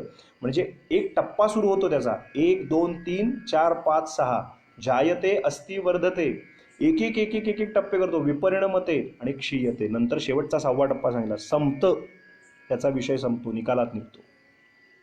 म्हणजे आम्ही जात म्हणजे जन्माला आलो, जायते अस्ति, आम्ही हळूहळू आहोत ही जाणीव धरायला लागतो, बळकट व्हायला लागते. वर्धते वाढायला लागतो हळूहळू. म्हणजे जे मगाशी उदाहरण सांगितलं 2 वर्षापासून 20-30 वर्ष फोटो, आम्ही वाढायला लागलो. अस्ति वर्धते, वर्धते म्हणजे वाढत वाढत एका पीक पॉईंटवर आलो. पण त्या अवस्थेवर कायम राहणार आहोत का? नाही. तिथून उतरायला सुरुवात होणार, उतरंडी लागणार. 50शी नंतर माणसाने विचार करायचा, अरे आयुष्यात 100 वर्ष दिली, त्यातली 50 माझी जगून झाली, माझा पूर्वरंग आयुष्याचा झाला, आता उत्तरंग सुरू आहे. आमचे गुरुजी म्हणायचे, ज्याचा पूर्वरंग चांगला त्याचा उत्तरंग चांगला. म्हणून पूर्वरंगात म्हणजे 8, 10, 12, 15 वर्षाचे असतानाच हरिभक्तीला जर लागलं, काही उपासना करू लागला माणूस, तर त्याचा पूर्वरंग चांगला होतो. आणि पूर्वरंग ज्याचा चांगला त्याचा उत्तरंग अगदी निश्चितपणानं चांगला होतो. म्हणून वयाच्या 50शी नंतर हा विचार करावा की 50शी नंतरची पुढची 50 वर्ष मला अजून जगायचं आहे, अशी कल्पना. किती जगू तो भाग आणखीन वेगळा, पण 50शी नंतर अजून पुढची 50 वर्ष मला जगायचं आहे, तर आत्तापर्यंत जगलो तसं जगायचं आहे का थोडं काही वेगळं अपेक्षित आहे ते जगायचं आहे, याचा विवेक करणं म्हणजे नित्य वस्तू विवेक. एवढी विस्तारित व्याख्या द्यायची की जे जग नश्वर आहे, जग खोटं आहे, मग सत्य कोण आहे? ब्रह्मसत्यम. दत्त महाराज हे करे. टेंबेस्वामी महाराज एका पदात वर्णन करतात, नरा दत्त गुरु हे परब्रह्म आहे, होई जागृत उगा फससी मोहे. झंपा नावाचं काव्य आहे, कीर्तन परंपरेत त्याला झंपा असं म्हणतात. नरा दत्त गुरु हे परब्रह्म आहे. दत्तात्रय हे एकमेव केवळ परब्रह्म आहेत, म्हणजे राम कृष्ण. थोडक्यात देवतेविषयी चर्चा. महाराज दत्त भक्त होते म्हणून दत्त म्हणतात. नरा म्हणजे माणसा, नरा दत्त गुरु हे परब्रह्म आहे, होई जागृत उगा फससी मोह. तू मोहित का होतोस? जागृत हो, जागा हो. ब्रह्म हा दत्त गुरु, विष्णू हा दत्त गुरु, दत्त हेच ब्रह्मा आहे, दत्त हेच विष्णू आहे, दत्त हेच महेश आहेत. दत्त आत आहेत, दत्त बाहेर आहेत. दत्त गुरु अंतरी, दत्त गुरु बाहेरी, दत्त सर्वांतरी भरून राहे. नरा दत्त गुरु हे परब्रह्म आहे. होई जागृत उगा फससी मोहे. मूर्खासारखं फसू नको. दत्तात्रय हे केवळ एकमेव सत्य असलेले आहेत आणि आपण सगळे अनित्य आहोत. आपलं शरीर आज आहे याचा अर्थ ते जाणार आहे, पण दत्त हे तत्व अविनाशी, अखंड, अद्वय स्वरूपाचं आहे, नित्य आहे. सत्य तू, सत्य तू, सत्य तू. विठ्ठला जे 3-3 वेळा सांगतायत. पांडुरंग केवळ टिकणार आहे. आम्ही सगळे अनित्य शरीर धारण केलेले आहोत, अनित्य आणि शरीराने. म्हणून प्रत्येक गोष्टीत किती ममत्व ठेवायचं, असू दे असू दे असू दे, असे आता कुठेतरी बदल झाले पाहिजे. कुठेतरी त्याच्यावर विचार झाला पाहिजे. मी उपभोगलं ना ते, आता बस. आणखीन कोणाला त्याचा उपयोग होत असेल तर होऊ द्या, मी अडकणार नाही आता त्यात. अनित्य आहे ते दुःखदायकच आहे, अनित्य आहे. मग नित्य काय आहे तर उपासना आहे, भगवंताचं नाव आहे. यती महाराज म्हणायचे नित्यानित्य विवेक वस्तू. नित्यानित्य वस्तूचा विवेक केला गेला पाहिजे साधकाकडून. ती त्याचे मटेरियल आहे, ते त्याचं पहिलं काय म्हणूया जमेची बाजू असली पाहिजे. सतत एखाद्या वेळेला धंदा करतोय आणि धंद्यामध्ये नुकसान झालं काही कारणाने, कुठल्याही कारणाने, कधी वैश्विक महामारीचं निमित्त असेल, कधी अन्य काहीही असेल, काहीही प्रासंगिक कुठलंही, कधी कुठे दंगल झाली म्हणून गाव बंद आहे, किंवा कर्फ्यू लागला आहे, किंवा आणखीन काही झालं आहे, महामारी झाली म्हणून पुढे 3 महिने दुकानच बंद आहे, काही असेल, पण नुकसान तर आहे. ती नुकसानाची झळ तर भोगावी लागते. पण असे जेव्हा प्रसंग येतात तेव्हा त्या साधकांनी, भक्तांनी, भगवत भक्तांनी विचार हा करावा की हे अनित्य आहे. मी फक्त माझं शरीर टिकवण्यासाठी तो व्यवसाय करतोय. तो जो धंदा आहे, तो जो उद्योग आहे, तो जो व्यवसाय आहे, ते अनित्यच आहे. त्याच्यासाठी मी का दुःखी होतोय? मला जर या काळात सुख मिळवायचं असेल तर ते दत्तप्रभूंच्या चरणाचं स्मरण करून फक्त मिळवायचं आहे. जे नित्य आहे त्याच्याविषयी आग्रही राहील, जे अनित्य आहे त्याच्याविषयी कुठलंही दुःख किंवा दोष दैवाला देणार नाही, देवालाही देणार नाही. हे माझ्या प्रारब्धाने जसं आहे तसं घडतं आहे, ठीक आहे, ॲक्सेप्ट इट. मी ते स्वीकारलेलं आहे, काहीच प्रॉब्लेम नाही आहे त्याबद्दल मला. अशी भूमिका साधकाची, उपासकाची निर्माण जेव्हा होते तेव्हा त्याला त्या गोष्टीचा त्रास होत नाही. नित्य वस्तू हे टिकणार आहे, हे न टिकणार आहे. हे न टिकणार होतं म्हणून ते गेलं, जे टिकणार आहे ते टिकलं. गोष्ट नित्यानित्य वस्तू विवेक. इह परलोकीचे असावे वैराग्य. तर त्याचं वर्णन मी काल बोलताना बोललो की पंचपदीत बोललेलो आहे की या लोकात उपासना करावी, साधना करावी, भगवत भक्ती करावी आणि देवाच्या दारात भिकाऱ्यासारख्या भीक मागावी. वैराग्य असावं साधकाच्या ठिकाणी. जर साधक म्हणून घेत असेल, उपासक म्हणून घेत असेल किंवा दत्तभक्त असेल तर त्याला इहलोकातलं वैराग्य असावं. म्हणजे हे मी भोगतोय, या सर्व भोग्य वस्तू मी भोगतोय. आता एक प्रश्न असा याच्यात निर्माण होतो की आम्ही दत्तभक्ती करतोय, पांडुरंगाचे भक्त आहोत, रामाचे भक्त आहोत, कृष्णाचे भक्त आहोत, म्हणजे काय फकिरी धारण करायची आहे का? म्हणजे असे ते साधक म्हणजे बघा त्या TV सिरियल वगैरे वरती आपण पाहतो, पांढऱ्याच रंगाचे झब्बे घालायचे, पांढरे पायजमे घालायचे, त्या गळ्यात माळाच घालायच्या, ते विशिष्ट पद्धतीचे टॉवेल ठेवायचे, हातात काही स्मरणी म्हणा, वेगवेगळ्या काही माळा धारण करायच्या, रुद्राक्ष धारण करायचा. काही काही चॅनल्स पण असे आहेत. सध्या काय आहे की मुळात लोकांना काहीतरी हवं आहे आणि मग त्यांची ती गरज लक्ष घेता वाटेल तसं मार्गदर्शन करायचं. काही काही ठिकाणी काही काही यूट्यूब चॅनल्स आहेत, काही काही असे फेसबुक पेज पण आहेत की ते ठेका घेतल्यासारखं, हा रुद्राक्ष वापरा, हा पंचमुखी वापरा, ते अमकं वापरा, ते तमकं वापरा. लोकांच्या भावनेशी खेळण्यासारखे प्रकारसुद्धा काही जण अगदी आपल्या स्वतःच्या स्वार्थासाठी सध्या करत आहेत. हे आपण डोळे उघडे ठेवून पाहतोय सध्या. मी कित्येक चॅनल्स असे पाहिलेत की लोकांना गंडवण्यासारखे प्रकार करतात अक्षरशः ऑनलाईन. आणि मग ही विशिष्ट पद्धतीचा धूप लावा म्हणजे साधना चांगली होईल, या पद्धतीचीच माळ वापरा, ह्याच क्वालिटीचं आसन वापरा म्हणजे तुमचं ध्यान लागेल. लोकसुद्धा बावळटासारखी वागतात, सुशिक्षित म्हणून येणारी. 500-500 रुपयाच्या आसनं ऑर्डर करतात, 1000-1000 रुपयाच्या माळा विकत घेतात. त्या स्फटिकाच्याच माळा संग्रहित पाहिजेत, माझ्याकडे पोळ्याचीच माळ असली पाहिजे, माझ्याकडे याची माळ असली पाहिजे, तो एकमुखीच रुद्राक्ष असला पाहिजे. कित्येक लोक, मी आता हे एबीपीवरती प्रवचन झाल्यानंतर किंवा यूट्यूबवरती दत्तबाबांनीवरती निरूपण चालू असताना कित्येक जणांना मी ब्रॉडकास्ट लिस्टवरती स्वच्छ, स्पष्ट आणि जाहीर सांगितलं आहे. प्रवचनात पण सांगितलं आहे, कीर्तनात पण सांगितलं आहे, यूट्यूबवरती पण सांगितलं आहे, नेहमी सांगतो की कुठलेही मी कोणी तांत्रिक, मांत्रिक किंवा ज्योतिषी किंवा बुवा बाबा या कॅटेगरीतला माणूस नाही. मी एक कीर्तनकार आहे, हरदास आहे, कीर्तनकार आहे. फक्त मुलगा माझा ऐकतच नाही तर काय उपाय करू, मी काय सांगू? माझ्या हातात तो, मी कोणी ज्योतिषी नाही, मी कुठली पत्रिका पाहणारा नाही. किंवा एखादी काही जण त्या ब्रॉडकास्ट लिस्टचा नंबर आहे त्याच्यावर विचारतात, कुठलं रत्न धारण करू, कुठला एखादा सांगा, तुम्ही कराल का?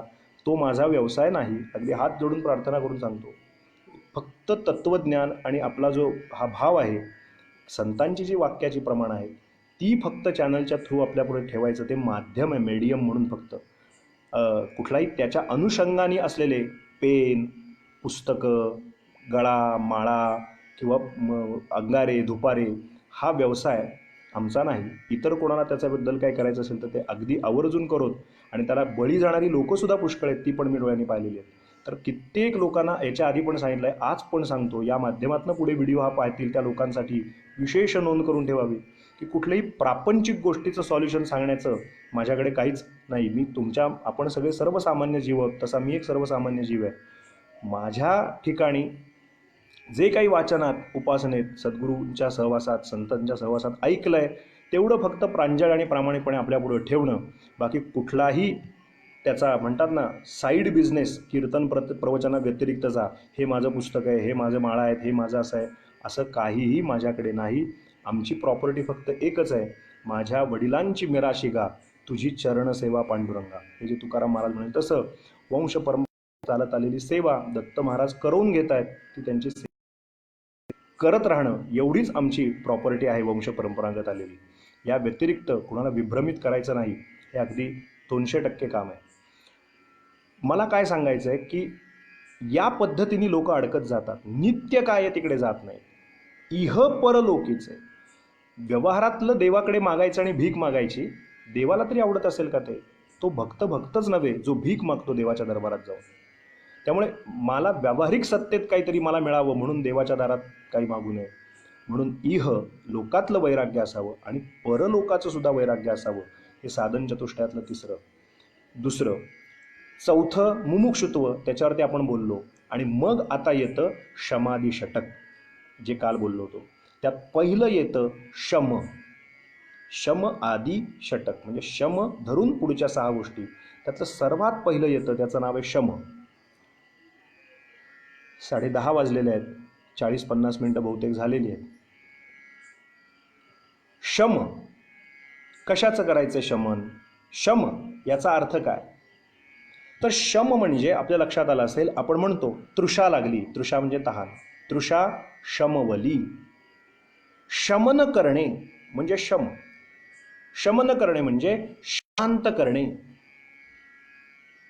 मग पहिला भाग सांगितला, शमादी षटकातला शम हा जो शब्द प्रयोग केला, शम कशाचा शम? तर वेगवेगळ्या ज्या वृत्ती उठतात आपल्या चित्तात, त्या वृत्तींचं शमन करायचं आहे, शम करायचं आहे. शम कशाचा? वृत्तींचा शम करायचा आहे, मनाचं शमन करायचं आहे. आता बघा, एका फोल्डरमधनं एक फोल्डर, एका फोल्डरमध्ये एक फोल्डर, फोल्डरमधले सब फोल्डर जसे आपण कॉम्प्युटरच्या भाषेत बोलायचं तर बघतो, तसं शमादी षटकात शम हा आपल्याला पाहायचा आहे. आणि शम या फोल्डरला क्लिक केल्यानंतर आपल्याला लक्षात येतं शम कशाचं? तर शमन करायचं आहे मनाचं. आता मन या फोल्डरमध्ये आलो की मन म्हणजे काय, असा आता प्रश्न निर्माण झाला. शमन मनाचं करायचंय, कबूल आहे, पण मनाचं शमन करायचं, मग मन म्हणजे काय? आता हा प्रश्न नवीन निर्माण झाला, म्हणजे विषयात एक नवीन विषय निर्माण झाला. आता मन याची व्याख्या करताना एकनाथी भागवत आपल्याला आधाराला येतं. आणि एकनाथी भागवतात एकनाथ महाराज वर्णन करतात. एकनाथी भागवतात नाथ म्हणतात, शब्द ऐकून ठेवा, मुळी नाभिस्थानी वृत्ती उठावे. मुळी नाभिस्थानी वृत्ती उठावे. नाभिस्थान म्हणजे बेंबी.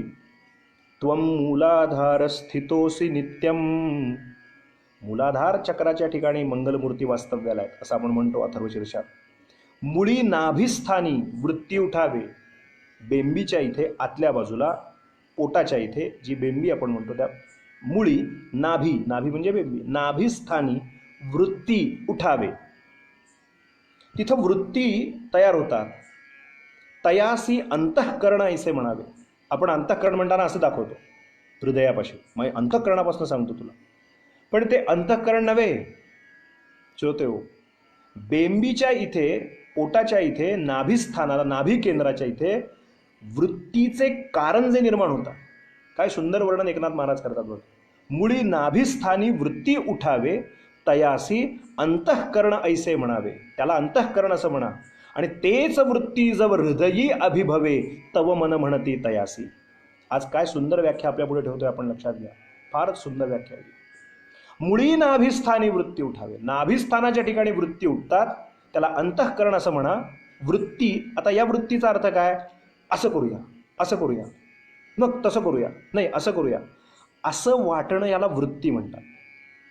लहर थोडक्यात. मग त्या लहरीचे, त्या वृत्तीचे कारंजे बेंबीच्या ठिकाणी, आता कारंजा आपण पाहिलं असेल, ते कारंजे कसे वरती वरती वरती उंच उधळतात, पुन्हा खाली त्या बाजूला पाणी पडतं, पुन्हा वरती उंच उधळतात, पुन्हा खाली पडतं, आणि ते कारंजे सतत वरती उधळत असतात. तर तसे वृत्तींचे कारंजे सतत सतत हृदयापाशी येतात. तेच वृत्ती जव हृदयी अभिभवे. ती हृदयाच्या ठिकाणी जेव्हा गरगर गरगर गरगर फिरायला लागते, तव मन म्हणती तयासी. त्याला मन असं म्हणतात. क्षणात असं येतं, आज हे करूया का, म्हणजे ती वृत्ती तिथं हृदयापाशी गेली, ती गरगर गरगर फिरली, मग आपण म्हणतो माझ्या मनात असाल. मनात आलं म्हणजे ते त्याचा कारंजा, त्याचा स्त्रोत नाभिकमलापाशी आहे. अनेक वृत्ती तिथं दडल्या आहेत, आणि त्या वृत्ती जेव्हा गरगर गरगर गरगर फिरतात हृदयाच्या ठिकाणी, नाथ महाराज म्हणाले तयासी अंतःकरण ऐसे म्हणावे. तेच वृत्ती जव हृदयी अभिभवे तव मन म्हणती तयासी. आणि मग त्या वृत्तीचे जे कारंजे वरती येतात, ते गरगर गरगर फिरतात, ते जे मन म्हणून म्हटलंय ना, ते मन दोन प्रकारे कार्य करतं, किंवा त्या मनाची ओळख दोन प्रकारांनी अध्यात्मशास्त्रांनी केली आहे. ते मन, त्याचा एक गुण असा आहे की ते अतिशय चंचल आहे. ते मन अतिशय चंचल आहे. हे मन चंचल खोटे मोठे, हे मन चंचल मोठे. आत्ता इथे म्हणेपर्यंत गेला अमेरिकेत, आत्ता इथे म्हणेपर्यंत गेलं मुंबईला, आत्ता इथं आहे म्हणेपर्यंत आपण जिथे संकल्पना करू तिथे जातं. आपलं शरीर जायला वेळ लागतो, पण आपण मनाने पटकन पोचतो. इतकं मन चंचल आहे. हा पहिला गुण आहे मनाचा. आणि दुसरं असं आहे की मन हे अतिशय चंचलत्व आहे, हा पहिला गुण. आणि दुसरं गुण असा आहे मनाचा की ते संकल्प विकल्पात्मकम मन. त्याची व्याख्या करताना शास्त्रकारांनी केली. संकल्प करतं तोपर्यंत विकल्प येतो, विकल्प येतो तोपर्यंत संकल्प. मी आता लॉकडाऊन आहे ना, मी गुरुचरित्र वाचेन, मी विष्णू सहस्रनामाचे 5 पाठ म्हणेन, चाल संकल्प आला. कुठं आला? नाभी कमलापासून ती वृत्ती हृदयापाशी आली, ती गरगर फिरली, त्याला मन असं म्हटलं. त्या मनाला पक्केपणा आला, नाही मी 5 पाठ करीन विष्णू सहस्रनामाचे. आलं आलं आलं म्हणेपर्यंत हा संकल्प त्यानं मनानं केला, तोपर्यंत विकल्पाची भूमिका आहे ती. 5 कशाला करायला पाहिजे, एखादा केला तर करूया. म्हणजे मनात लगेच विकल्प भावना येतं. जे संकल्प आणि विकल्पाने युक्त असतं त्याला मन असं म्हणतात. जे अत्यंत चंचल असतं त्याला मन असं म्हणतात. आणि हे जे मन आहे त्या मनाचं शमन करायचं, म्हणून शम हे मनाचं करायचं. शमन, शांत करायचं ते मन. आणि ते शांत कशाने होईल तर ते नामानी होईल. न मन जर करायचं असेल, आजची कोटी सांगतो, नमन जर करायचं असेल, आता मन नाही असं जर करायचं असेल तर नमन केलं पाहिजे. आपण जेव्हा नमन करू आपल्या दत्तात्रेयांच्या चरणी, श्रीपादांच्या चरणी, नरसिंह सरस्वतींच्या चरणी, रामांच्या चरणी, कृष्णांच्या चरणी नमन करू, तेव्हा नमन केलं की न मन होतं. तो शब्द सुद्धा कसा आहे? न मन न मन. कुठूनही वाचा, नमन केलं पाहिजे, वाकलं पाहिजे, झुकलं पाहिजे, शरणागत भाव ठेवला पाहिजे. मनात वृत्ती आल्या येऊ देत, उसळल्या उसळू देत, पण त्या वृत्ती उसळल्यानंतर ते मन इंद्रियांना जी कमांड देतं, मग ती इंद्रिय पटपट पटपट धावायला लागतात. तिथे साधकांनी, उपासकांनी, भगवत भक्तांनी, हरीच्या दासांनी शमन करावं आणि सांगावं, हे गप्प बस, अजिबात धावपळ करायची नाही, एका जागेवर राहा. म्हणजे त्यांचा जो, या टोळीचा जो प्रमुख आहे, त्या प्रमुखाला ताब्यात ठेवायचं, मनाला ताब्यात ठेवायचं, म्हणजे शमन करायचं. शमादी षटकातलं पहिलं आहे शम. क्रमाक्रमाने आपण दम म्हणजे काय, तितिक्षा म्हणजे काय, उपरती काय, श्रद्धा काय, समाधान काय, ते पाहूच. आज शमाची प्रस्तावना आपल्यापुढे ठेवली, नित्यानित्य वस्तू विस्तारानं सांगितला. पण आज परशुराम जयंती असल्यामुळे जाता जाता आपल्याला थोडंसं त्यांच्याविषयी सांगणार आहे. आज जो वैशाख तृतीया आहे त्याला आपण परशुराम जयंती म्हणतो. तर हा महाविष्णूंचा 6वा अवतार आहे. कच्छ आपण माहिती आहे की आपल्याला कच्छ, मत्स्य, वराह, नारसिंह, मग आपल्याला माहिती आहे की एक वामन, परशुराम, मग 6वा अवतार परशुराम, मग राम, मग कृष्ण, असे जे दशावतार मुख्य आहेत त्यातला जो 6व्या क्रमांकाचा महाविष्णूचा अवतार आहे त्याचं नाव परशुराम असं आहे. आता यातली एक गंमत सांगतो. हे जे परशुराम आहेत त्यांच्या जन्माख्यानाची स्टोरी किंवा ती आख्यायिका खूपच मोठी आहे तशी पाहिली तर. पण थोडक्यात सांगायचं तर यांचे आई वडील कोण आहेत हो, तर प्रत्यक्ष शिवस्वरूप असलेले जमदग्नी ऋषी. ते जमदग्नी ऋषी शिवावतार आहे आणि स्वतः आई भगवती जगदंबा ही रेणुका माता स्वरूप आहे, तिचं नाव रेणुका माता आहे.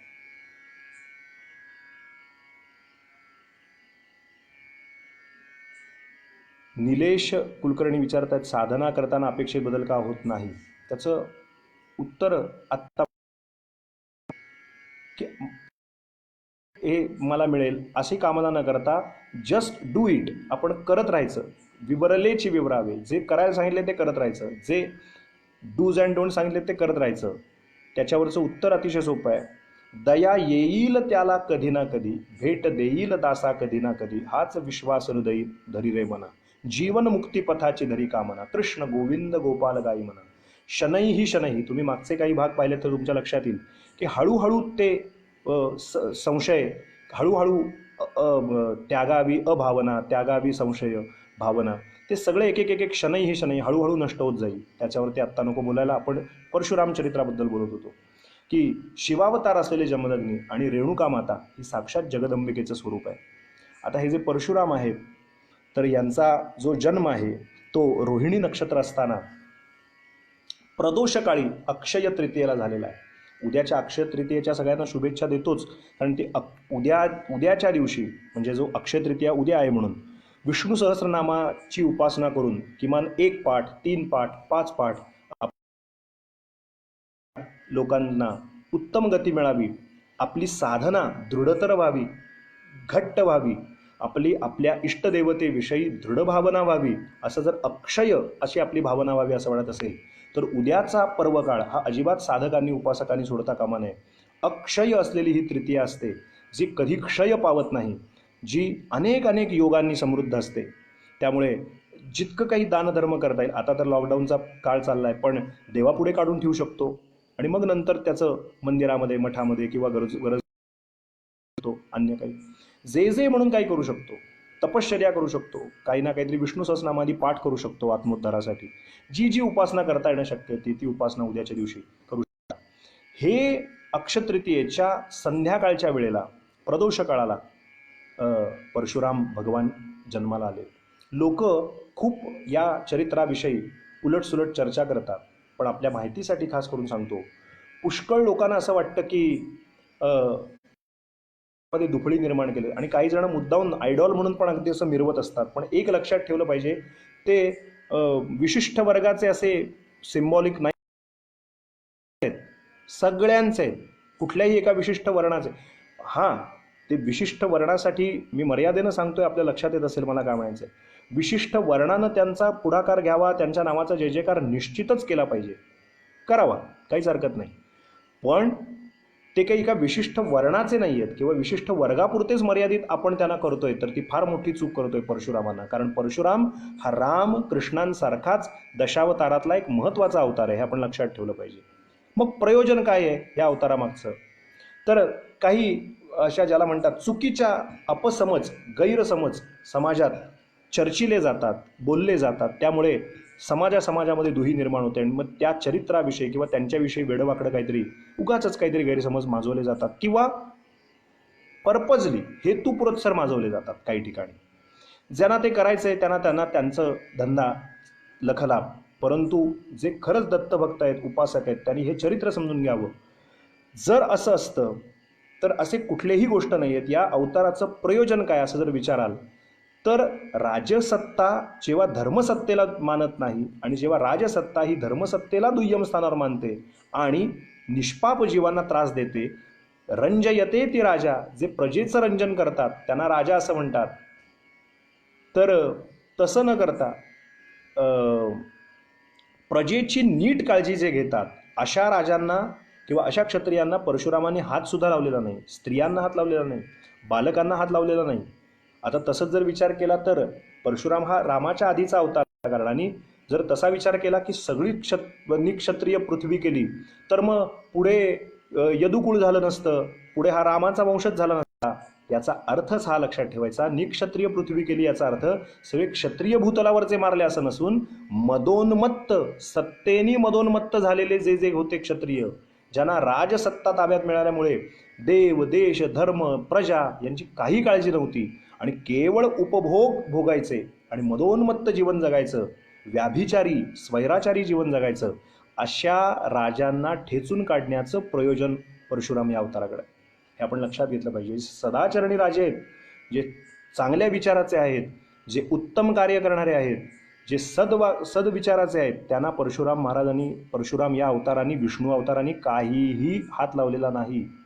मग ह्या अवताराचं प्रयोजन काय आहे? तर हा आवेश या पद्धतीचं कार्य करायला आलं आहे. आता परशुराम हे दैवत आहेत, ते कोणी व्यक्ती नाही आहेत. त्यामुळे ते विशिष्ट कुठल्या वर्णाचं फक्त प्रतिनिधित्व नाही करत. याचं कारण आपण फक्त व्हॉट्सॲपवर मेसेजेस फॉरवर्ड करण्या एवढीच आपली बुद्धिमत्ता वापरतो, खर्च करतो फेसबुकवर. त्याचा अर्थ समजून घेतला का? अग्रतश्चतुरो वेदाः पृष्ठतः सशरं धनुः इदं ब्राह्मम इदं क्षात्रम शापादपि शरादपि. याचा अर्थ काय? अग्रतश्चतुरो वेदा, पुढे 4 वेदही धारण करू शकतात. ते वेद सुद्धा खणखणीत तोंडाने म्हणू शकतात. पण पृष्ठतः सशरं धनुः, पाठीवरती भात्यात बाण सुद्धा आपल्या ठेवू शकतात.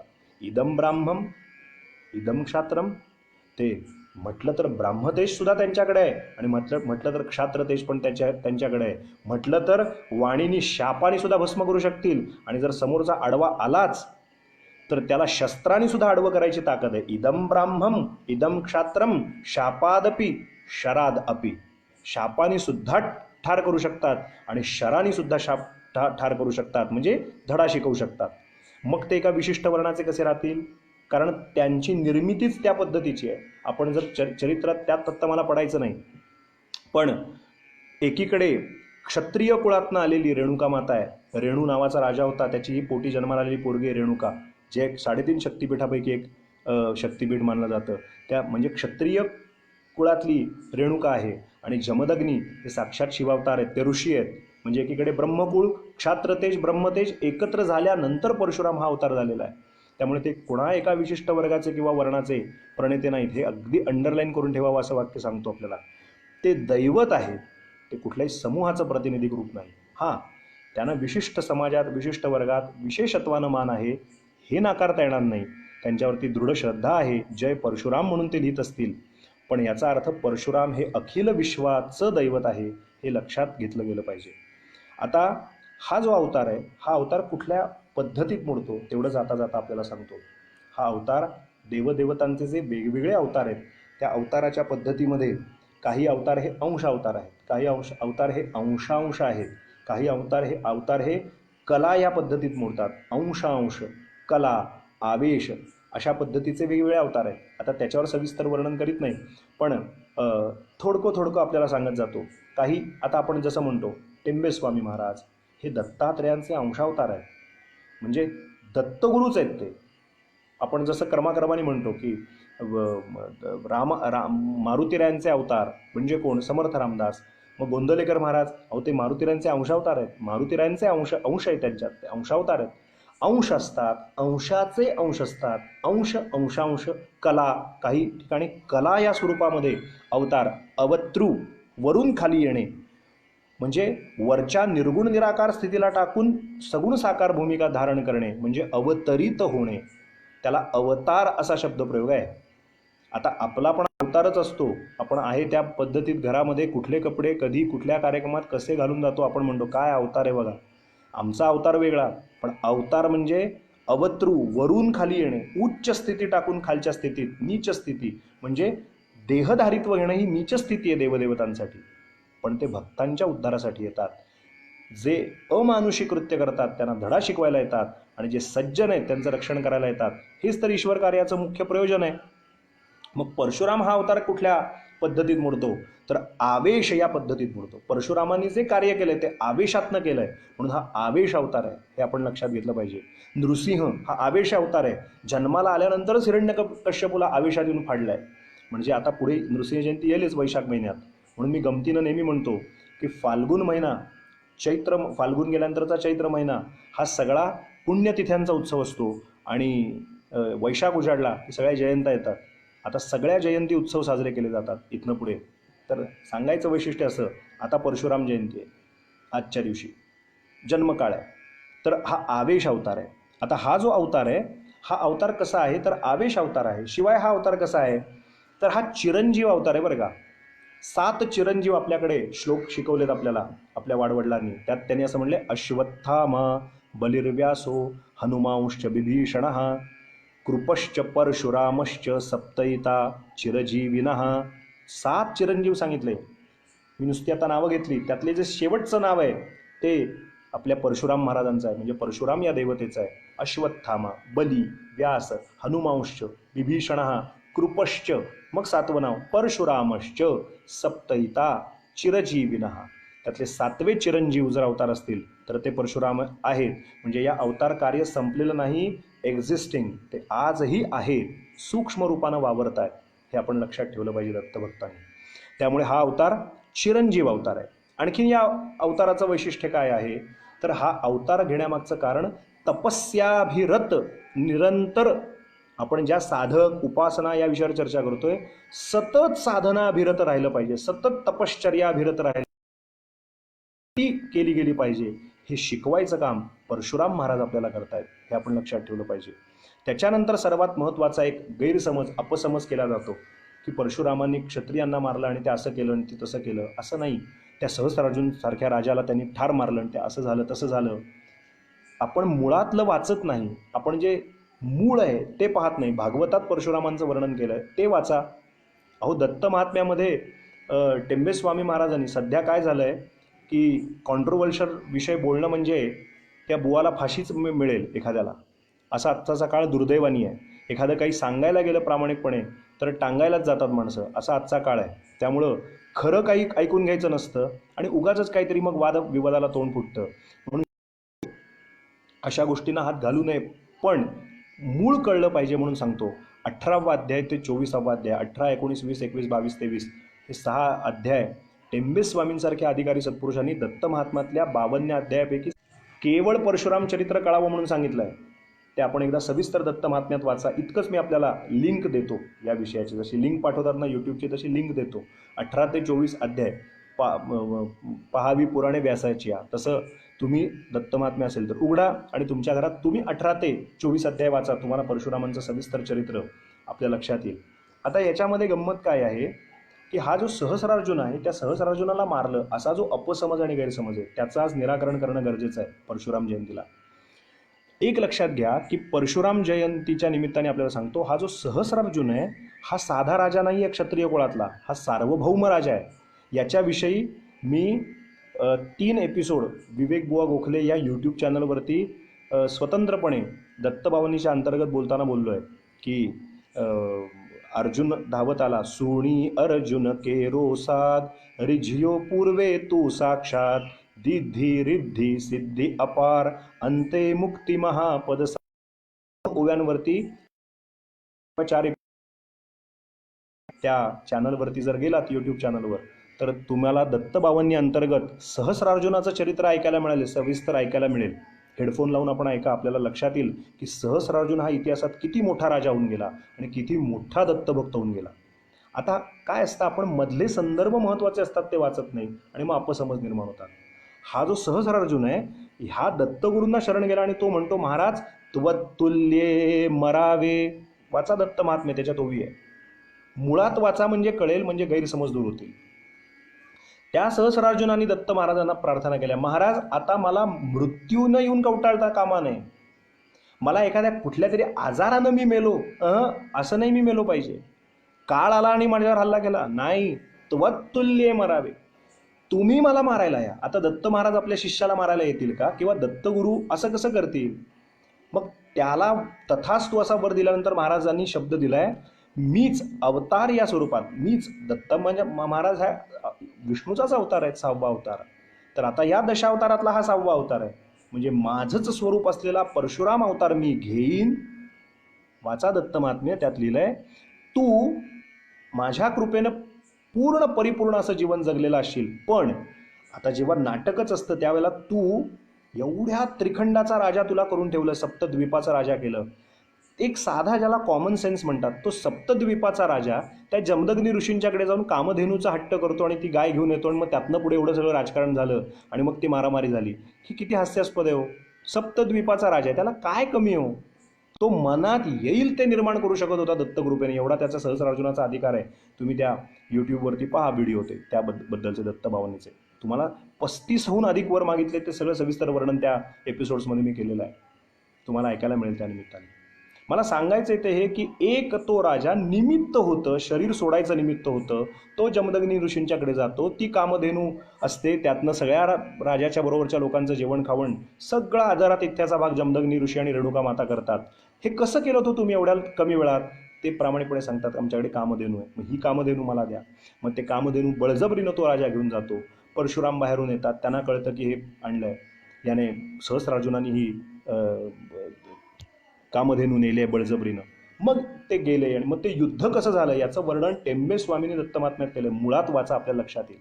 थोडं मधाचं बोट लावून ठेवतो आपल्याला, म्हणजे आपण प्रत्यक्ष ते पान उघडाल आणि वाचाल अशी कामना.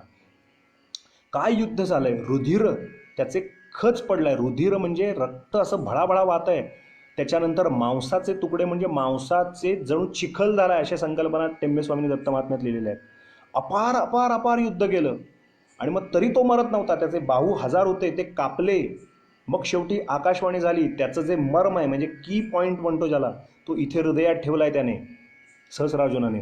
तिथे बाण मारलाय, तिथे बाण मारलाय या परशुरामांनी आणि त्याचा निपात केला. त्या सहस्रार्जुनाला मारलं. का मारलं? सूड भावनेने नाही, त्यानेच दत्तगुरूंकडे केलेली जी प्रार्थना आहे, त्वत्तुल्ये मरावे, तुमच्यासारख्या अधिकारी माणसाकडनं माझा मृत्यू यावा, अवतारी पुरुषानं मला मारावं, काळानी मला मारू नये, ही त्यांनी केलेली कामना दत्तगुरूंनी कृपावंत होऊन परशुराम या चरित्रातून पूर्ण केलेली आहे. हे आपण लक्षात घेतलं पाहिजे. मग परशुराम एका बाजूला गेले आणि या सहस्रार्जुनाची जी लेकरं आहेत, पोरं आहेत, त्यांनी सूड बुद्धीनी जमदग्नी ऋषींना निर्घृणपणे हत्या केली आहे. जसं आपण परवा पाहिलं ना, साधूंना मारलं, तसं हे रागाच्या भरात तिथे गेलेत ती पोरं आणि त्यांनी त्यांचा अक्षरशः खून केलेला आहे, त्यांना मारून टाकलेला आहे.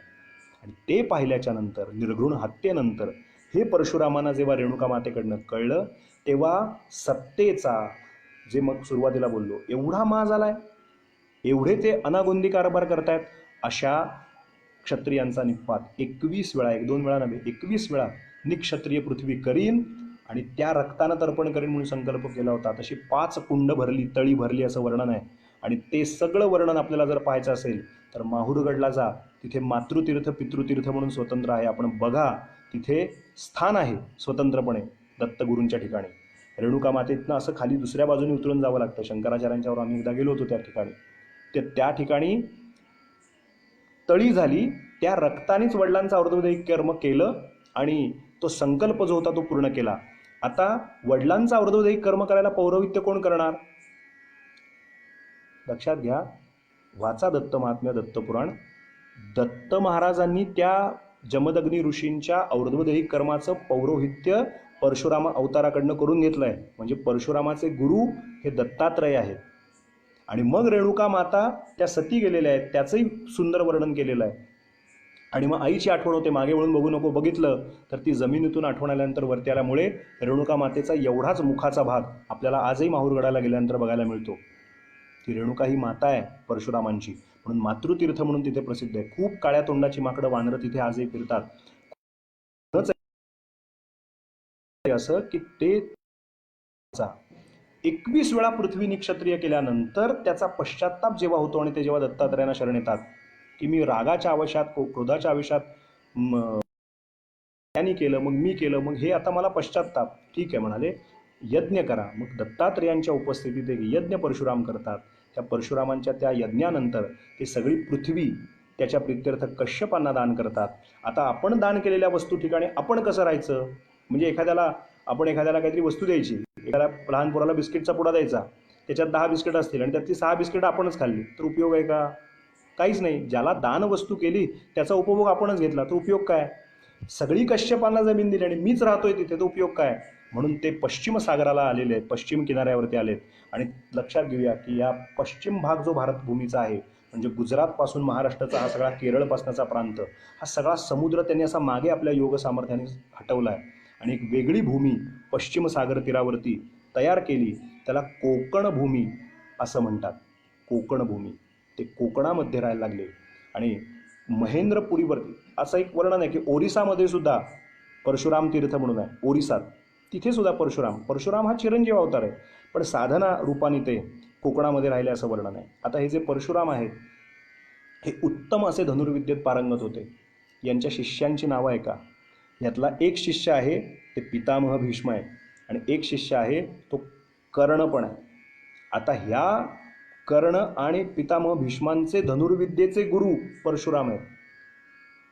आणि आता या परशुरामांचे गुरु कोण आहेत? तर ते भगवान महादेव आहेत. भगवान महादेवांकडनं धनुर्विद्या परशुरामांना मिळाली आहे आणि ती विद्या पुढे यांना मिळाली आहे, पितामह भीष्मांना. म्हणजे बघा काय परंपरा आहे. म्हणून तर जेव्हा रामचंद्र तो धनुष्य मोडायला गेले, शिवधनुष्य, तेव्हा परशुरामांनी रामांना विरोध केला, याचं जे आपण कथानक ऐकतो. माझ्या गुरूंचं धनुष्य आहे, मोडायचं नाही ते शिवधनुष्य, इत्यादी गोष्टी. हे सगळे कथातले संदर्भ लक्षात घेतले पाहिजे. इथे एक लक्षात ठेवूया की सगळी साधना केल्याच्या नंतर दत्त आणि परशुराम यांचा खूप जवळचा संबंध आहे. बोध्याय दुने परशुराम, रंगावधूत महाराज लिहितात, साध्य देव प्रल्हाद अकाम. बोध्या यदुने याच्यावरती आत्ता आपले जवळजवळ 24-25 एपिसोड दत्तबावन्नीचे झालेत. लॉकडाऊनमुळे शूटिंग न झाल्यामुळे पुढचे दत्तगुरूंचे 24 गुरूंचा भाग पूर्ण अजून झालेला नाही. हे सध्या फेसबुक लाईव्हच आपलं चाललं आहे. पण ते करताना बोध्या यदुनेचा विषय आपला चालला. त्याच्यानंतर परशुराम चरित्र आहे.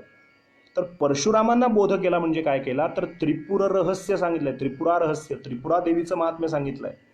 त्रिपुरा विद्या दत्तात्रेयांनी परशुरामांना शिकवले आहे. त्रिपुरा विद्या म्हणजे श्रीविद्या. ही श्रीविद्या परशुरामांना शिष्यरूपाने शिकवली आहे. त्रिपुरा रहस्य दत्तगुरूंनी सांगितलंय. काय करायचंय, काय नाही करायचंय, कितीतरी शंका म्हणजे काल सांगितलंय संवादात्मक असतं ते. आपल्या लोकांचा, सर्वसामान्य तुमच्या माझ्यासारख्या जीवांचा उद्धार करण्यासाठी कोणीतरी शंका विचारतं आणि कोणीतरी त्याचं उत्तर देतं. त्यांच्या दोघांच्या संवादातनं आपला आत्मोद्धाराचा मार्ग मोकळा होतो. तसं परशुरामांनी काही प्रश्न शंका विचारल्या, त्याचं उत्तर दत्तात्रेयांनी केलं आणि ते ज्ञान त्रिपुरा रहस्य रूपाने पुढे आलं. म्हणजे त्यांना तो बोध केला. एक लक्षात ठेवूया, भृगुकुळात ते जन्माला आले म्हणून त्यांचं नाव भार्गवराम असं पण आहे. त्यांच्या हातात एक परशु आहे म्हणून त्यांना परशुराम असं पण म्हटलं गेलेलं आहे. ते रेणुकेचे पुत्र आहेत, आई भगवती रेणुकेचे पुत्र आहेत म्हणून त्यांना रेणुकानंदन असं पण म्हटलं जातं. अनेक नावाविधानाने नटलेले परशुराम महाराज, परशुराम हे दैवत, महाविष्णूंचा 6वा अवतार, ते तुमच्या माझ्यावरती कृपावंत होवोत अशी प्रार्थना करूया. त्यांचं वर्णन करताना असं केलंय, परशुम दक्षिण हस्ते वामे च दधतन धनुः रम्यम भृगुकुलंतस्सम घनश्याम मनोहरम. पुढे वर्णन केलंय, शुद्धम बुद्धम महाप्रज्ञा मंडितम रणपंडितम रामम श्रीदत्त करुणा भजनम विप्ररंजनम. म्हणून सकल विप्र मंडळींचं, ब्राह्मण वर्गाचं दैवत श्रीदेव परशुराम म्हणून आहे. त्यातली आणखीन एक गंमत सांगतो. काळ आणि काम या दोघांवरती विजय परशुरामांनी मिळवलाय. परशुरामांचं दर्शन आजही कित्येक जणांना झालं. अगदी अलीकडचं उदाहरण मी आपल्याला सांगतो. अक्कलकोटला गजानन महाराज म्हणून जे होऊन गेले, आपल्या बाळाप्पा महाराजांच्या गादीवरचे अधिकारी, त्यांना प्रत्यक्ष परशुराम भगवंतांनी अनुग्रह केला आणि आपल्या पाठीवरती बसून विश्वदर्शन घडवलं, असं स्वतः चरित्रामध्ये गजानन महाराजांनी उद्धृत केलेलं आहे. त्यामुळे आपण एक लक्षात ठेवूया की आजही दर्शन परशुराम या देवतेचं होतं. श्रद्धा अंतःकरणात असेल तर कुठलेही वादविवाद मनात न ठेवता जय परशुराम असं मनानं म्हटलं तर परशुराम परमेश्वर दर्शन दिल्याशिवाय राहणार नाही. आता हे जे परशुराम आहेत त्यांचं आजच्या दिवशी बरंचसं चरित्र आपल्यापुढे ठेवलं.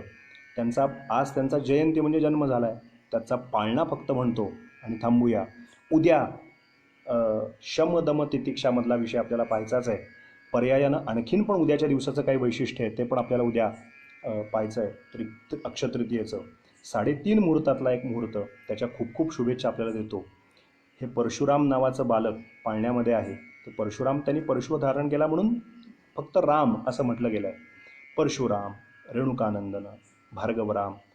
तर त्यांचा पाळणा म्हणूया. बाळा जो जो रे सुखधामा भक्तिपूर्ण कामा, बाळा जो जो रे क्षत्रिय संहारी रणांगणी, उग्र स्वभाव करणी, भारी श्रमलासे खेळणी, उद्धरिता हे धरणी, बाळा जो जो रे धेनू द्विजांचे पाळणा, करीती अवतारणा, तुझला निजविता, पाळणा दीनावरी करी करुणा, बाळा जो जो रे सुखधामा भक्तिपूर्ण कामा, बाळा जो जो रे. त्याच्या पुढे वर्णन करतात. स्वस्थानी जावे भार्गवा अखंडित चिरंजीवा, योग माया ते करी सेवा, परशुराम देवा, बाळा जो जो रे हलवी रेणुका. कित्येकांची कुलदेवी आहे रेणुका माता. हलवी रेणुका पाळणा, गायी त्या निज सगुणा, सखया रामाच्या आभरणा, सुकवी जन्म मरणा, बाळा जो जो रे सुखधामा भक्तिपूर्ण कामा, बाळा जो जो रे. त्या मंगलकारक असणाऱ्या जन्म मरणाची यातना चुकवणाऱ्या परशुरामांच्या चरणी आजच्या दिवशी प्रार्थना करूया. त्यांनाच ही प्रार्थना करूया आजच्या उत्सव मूर्तीला की आमच्या मनाचं शमन होऊ द्या. शम मनाचं, दमन इंद्रियाचं, तितिक्षा वृत्तींची. कसं आहे क्रमाने उद्याच्या भागात 9:30 वाजता पाहू. आज परशुराम जयंतीच्या सगळ्यांना शुभेच्छा देऊ. परशुराम भगवंतांचे आशीर्वाद या विश्वावरती लाभू देत आणि जी महामारी पसरली आहे, जे उन्मत्तपणे वागतायत त्यांना ठिकाणावर आणण्याचं काम भगवान परशुराम करोत आणि सर्वांना सद्बुद्धी देऊन हे विश्वसुखी परशुराम महाराजांच्या कृपेने, परशुराम दैवतेच्या कृपेने व्हावं. तो विष्णूंचा 6वा अवतार आहे. त्यांच्या चरणी आजच्या दिवशी प्रार्थना करूया की जन्म मरणाचा हा फेरा परशुराम दैवतेच्या कृपेने आमचा चुकावा. अशी गोड प्रार्थना दत्तात्रेयांच्या चरणी करूया. हे सगळं जग सुखी व्हावं अशी प्रार्थना करूया. आणि सर्वेत्र सुखिनः सन्तु सन्तु सर्वे निरामयाः, सर्वे भद्राणि पश्यन्तु मा कश्चित् दुःखमाप्नुयात्, कल्याण भावे सर्वांचे कोणी दुःखी असू नये. ही प्रार्थना आजच्या दिवशी करून घोरात कष्टोद्धरण म्हणून थांबायचं. श्रीपाद श्रीवल्लभत्वं सदैव, श्रीदत्तास्मान् पाहि देवाधिदेव, भावग्राह्य क्लेशहारिन् सुकीर्ते, घोरात कष्टादुद्धरास्मान् नमस्ते. त्वन्नो माता त्वं पिताप्तोऽधिपस्त्वं, त्राता योगक्षेमकृत्सद्गुरुस्त्वं, त्वं सर्वस्वन्नो प्रभो विश्वमूर्ते. घोरात कष्टादुद्धरास्मान् नमस्ते. पापन्तापं व्याधिमाधिञ्च दैन्यं भीतिं क्लेशं त्वं हराशुत्वदन्यं त्रातारन्नो वीक्ष ईशास्तजूर्ते घोरात् कष्टादुद्धरास्मान्नमस्ते नान्यस्त्राता नापि दाता न भर्ता त्वत्तो देवत्वं शरण्योकहर्ता कुर्वात्रेयानुग्रहं पूर्णराते घोरात् कष्टादुद्धरास्मान्नमस्ते धर्मे प्रीतिं सन्मतिं देवभक्तिं सत्संगाप्तिं देहि भुक्तिं च मुक्तिं भावात् सक्तिं चाखिलानन्दमूर्ते घोरात् कष्टादुद्धरास्मान्नमस्ते श्लोकपञ्चकमेतद्यो लोकमङ्गलवर्धनं प्रपठेन्नियतो भक्त्या स श्रीदत्तप्रियो भवेत्। अवधूत चिंतन श्री गुरुदेव दत्त श्रीपाद श्रीवल्लभ श्रीमन नृसिंह सरस्वती स्वामी महाराज की जय। श्री गुरुदेव दत्त गुरुदेव दत्त गुरुदेव दत्त दत्त दत्त। उद्या शम दम तितिक्षादी षड सप्पद संपत्ती त्याच्यावर विवरण करूया। अक्षय तृतीयेचं थोडंसं महत्त्व जाणून घेऊया आणि उद्या आणखीन एकांचं पुण्यतिथी आहे त्याचंही स्मरण आवर्जून करूया। ते कोण आहे उद्या आपल्याला नक्की कळेल आणि त्यासाठी नक्की 9:30 वाजता आपण पुन्हा एकदा भेटूया। आपापल्या घरी आहे तिथे सुखरूप राहा। मला ते होणार नाही याची काळजी घ्या, माझ्यामुळे इतरांना होणार नाही म्हणजे आपल्याला ते होणार नाही रोग याची काळजी घ्या, आपल्यामुळे इतरांना होणार नाही अवाजवी कारणासाठी बाहेर जाऊ नका आणि आहे तिथे स्थिर राहून अंतर्मुख होऊन अधिकाधिक आपल्या सर्वांकडनं उपासना घडावी अशी प्रार्थना दत्तचरणी करूया। अवधूत चिंतन श्री गुरुदेव दत्त दत्त दत्त। धन्यवाद।